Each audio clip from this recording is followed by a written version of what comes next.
Hello everyone, my name is Deepak Kumar और आज हम करेंगे गणिता मंजरी क्लास 9th एक्सरसाइज 2.4 जो कि नया सिलेबस है उसका क्वेश्चन 2 करेंगे। इससे पहले मैंने क्वेश्चन 1 कराया है जो कि बिल्कुल इसी क्वेश्चन की तरह है, तो इससे पहले वो भी देख सकते हैं आप। क्वेश्चन 2 क्या है? A mobile phone is bought for 10,000। एक फ़ोन है वो ख़रीदा गया है कितने रुपए का? 10,000 रुपीज़ का। Its value decreases by 800 every year. हर साल क्या होता है कि उसकी जो वैल्यू है, जो 10,000 की उसने खरीदी थी, वो 800 रुपये कम हो जाती है हर साल।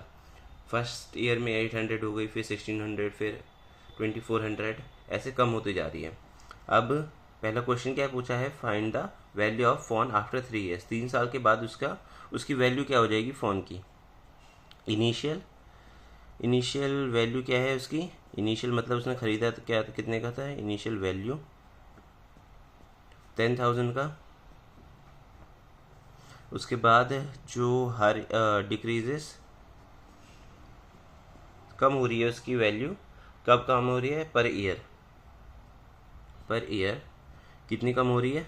800 रुपीज़। ये भी रुपीज़। अब इसमें बोला क्या है कि आफ्टर 3 ईयर, तो आफ्टर 3 ईयर लिख देते हैं। आफ्टर वैल्यू आफ्टर 3 ईयर्स क्या हो जाएगी? उसकी कितनी थी? 10,000 उसकी वैल्यू थी, माइनस हो जाएगा उसमें से 3 साल बाद जो कि 800 हर साल कम हो रही है, तो मल्टीप्लाई हो जाएगा। इसमें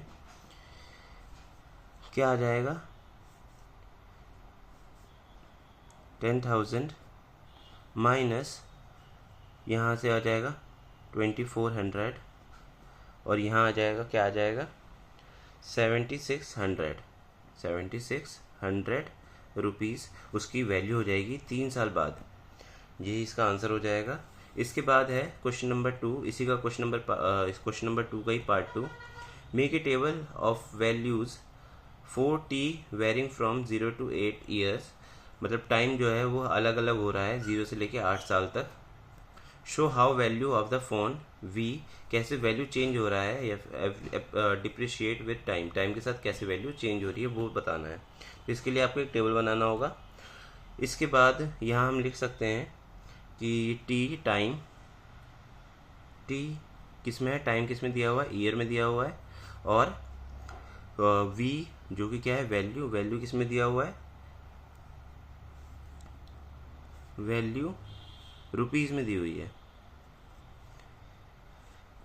अब यहाँ क्या करेंगे?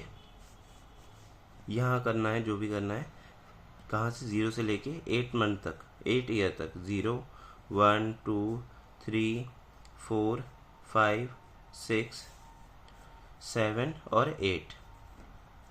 अब 0 मंथ के लिए कह रहा है, तो 0 मंथ के लिए कैसे निकालेंगे? 10,000 उसकी वैल्यू है फर्स्ट मंथ में, जब उसने ख़रीदा था, माइनस हो जाएगा 0 मल्टीप्लाई 800,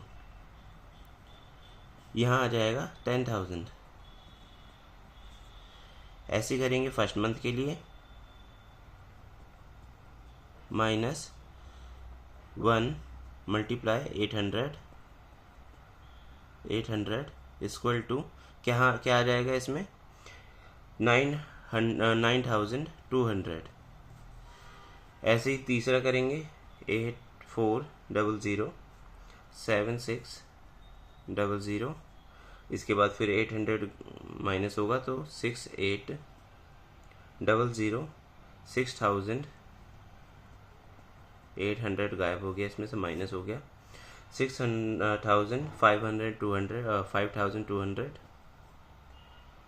4,400 और 3,600। ये हो गया इसका टाइम के साथ कैसे वैल्यू चेंज होगी। मैंने ऐसे डायरेक्ट लिख दिया है, आप यहाँ पे पूरा ही फॉर्मूला लिख के इसके बाद ये करिएगा। इसके बाद है इसी क्वेश्चन का पार्ट 3 जो कि क्या कह रहा है? Find an expression that relates V and T.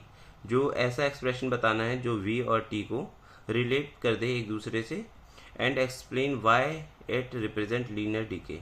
और ये भी बताना है कि ये एक लीनियर डीके क्यों दिखा रहा है, रिप्रेजेंट कर रहा है। तो पहले क्या करेंगे, find an expression that relate v and t। तो v और t को रिलेट कैसे हो रहा है ये, let value after t years equal to v। Let value after t years, मतलब हमें पता नहीं है कौन सी ईयर के लिए पूछ रहे हैं, तो हमने ईयर को t मान लिया कि जो भी है 10 महीने 10 साल या फिर 20 साल जो भी है वो t मान लिया, और उसकी वजह से वैल्यू क्या हो जाएगी, वो उसे हमने v मान लिया, क्योंकि टाइम के साथ वैल्यू चेंज हो रही है, कम होती जा रही है। तो इसमें हम क्या लिख सकते हैं, अब इसमें लीनियर एक्सप्रेशन लिख सकते हैं, जो कि लीनियर एक्सप्रेशन हम यहाँ से ले सकते हैं। यहाँ हमने ये कांस्टेंट है हमारा 800 भी कांस्टेंट है, चेंज क्या हो रहा है, टाइम चेंज हो रहा है जो कि ईयर है, ईयर चेंज हो रहा है, 1 0 हो गया, 1 हो गया, फिर इसमें 2 3 4, तो हमारा क्या चेंज हो रहा है, टाइम चेंज हो रहा है जो कि ईयर में है। तो हम क्या लिख सकते हैं इसमें, 10,000 माइनस मल्टीप्लाई क्या हो रहा है, टाइम, टाइम को हमने t ले लिया, मल्टीप्लाई 800। अभी टाइम मल्टीप्लाई में है तो टाइम आगे पीछे हम लिख सकते हैं, तो v क्या हो जाएगा, 10,000 माइनस 800 t।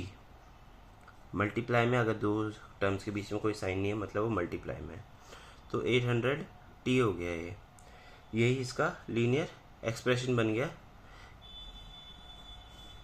अब इसमें पूछा क्या है कि एक्सप्लेन करना है क्यों ये रिप्रेजेंट करना है लीनियर डीके।